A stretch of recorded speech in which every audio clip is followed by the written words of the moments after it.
Gagawa tayo ngayon ng viral na cucumber. Let's try. Wala akong pang chop, kaya mano-mano natin siyang ikakat. Pero maninipis lang. Oopsie!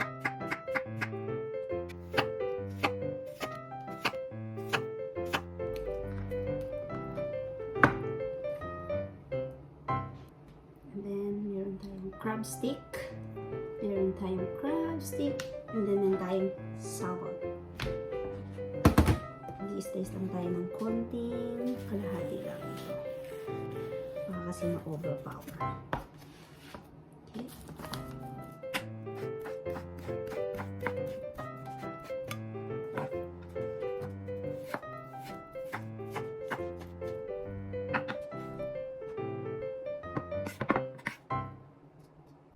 Right. Then, hindi na natin. Crabstick. Ang dami kong ng version nito. So, kung ano lang yung meron akong ingredients, yun na yung ginaya ko. Parang magiging masarap to ah. Kasi meron siyang crab stick.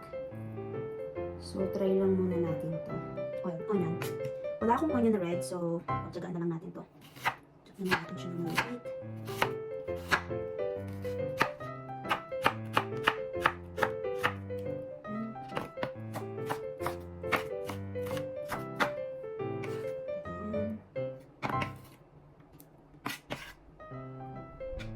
And then, meron ako ditong avocado. Dami natin ingredients, no? Avocado. Tignan natin lahat. Oh my God. Naluluha na ako sa onion. So, dahil masakit siya sa mata, cover ko muna. Onion. So, naglagay na ako ng cottage cheese. Ito siya. There, this one. So, ito siya. Hindi pala napindot yung video ko. And then, I have a lemon here. Then, maglagay tayo ng sesame seeds. Konting soy sauce. Then, lagay tayo ng konting sesame oil. Konti lang. Then, garlic powder.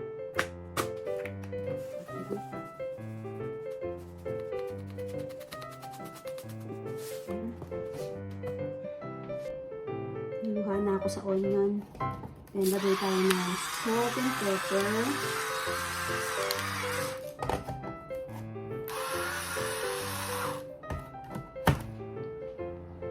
Then, maglalagay tayo ng mayonnaise. So, this is the last na ingredients na lalagay natin.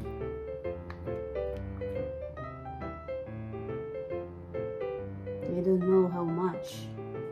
So, dito na ulit natin. Then, let's give it a shake. Lagay ko lang muna ng ganito, tapos shake na natin siya. Sana ma-shake. Then, cover na natin. Let's shake this. Mga iba, sumasayaw-sayaw eh. Sasayaw din tayo. Pak, pak, pak, pak.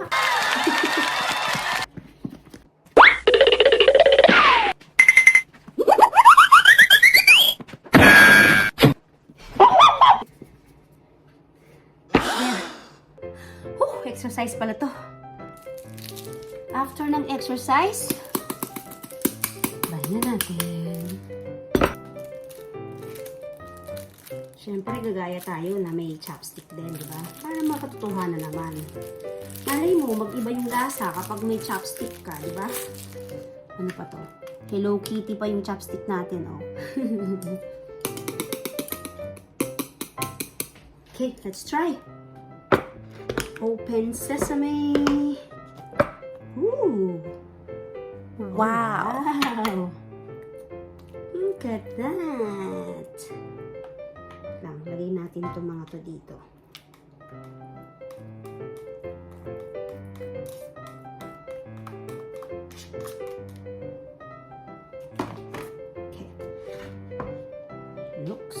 started. Taste test. Tingnan natin kung ano ba yung mga pinagmabalaki ng mga cucumber na trending na yan. Hindi ako mapakali. Ilang linggo nang sumasagi ito sa isip ko. Sabi ko, itatry ko nga to kung anong lasa. Okay, let's try. Let's give it a try.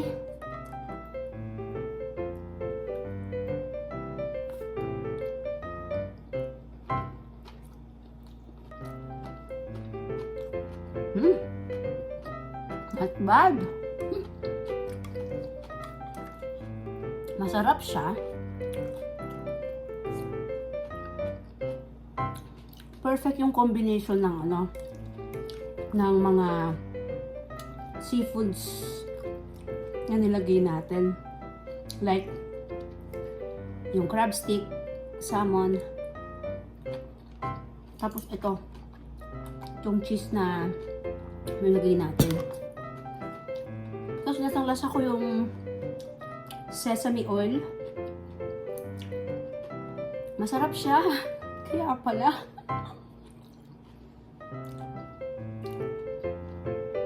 Perfect to sa mga nagda-diet. Masarap. Try nyo. Tsaka yung avocado. Yung pasarap ng avocado.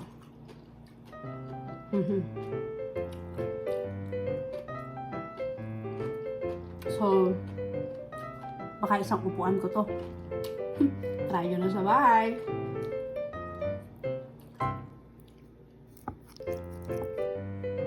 And this time, meron tayo ditong seaweeds, yung roasted seaweed na snack. Ito, try natin dito.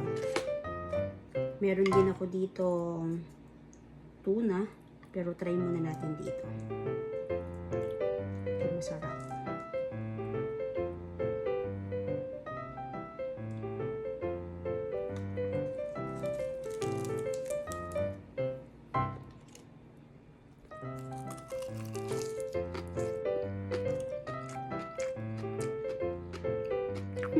Ako din naman. And this time, maglagay tayo ng tuna.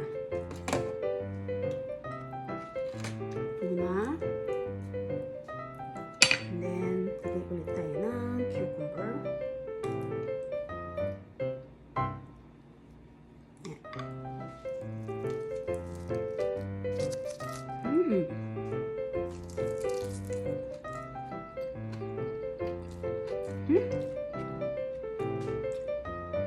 Perfect yung combination. Masarap.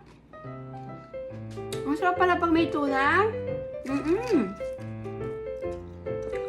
Masarap yung may tuna. Perfect. So baka ang gawin ko nito, i-mix ko na lang yung tuna dito. Right?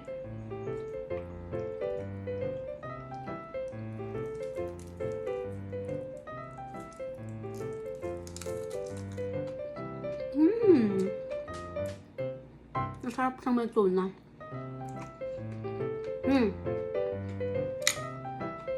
Try nyo na. Well, mag-enjoy naman kayo. Para lang din siyang snack. So, bye! Kakain muna ako.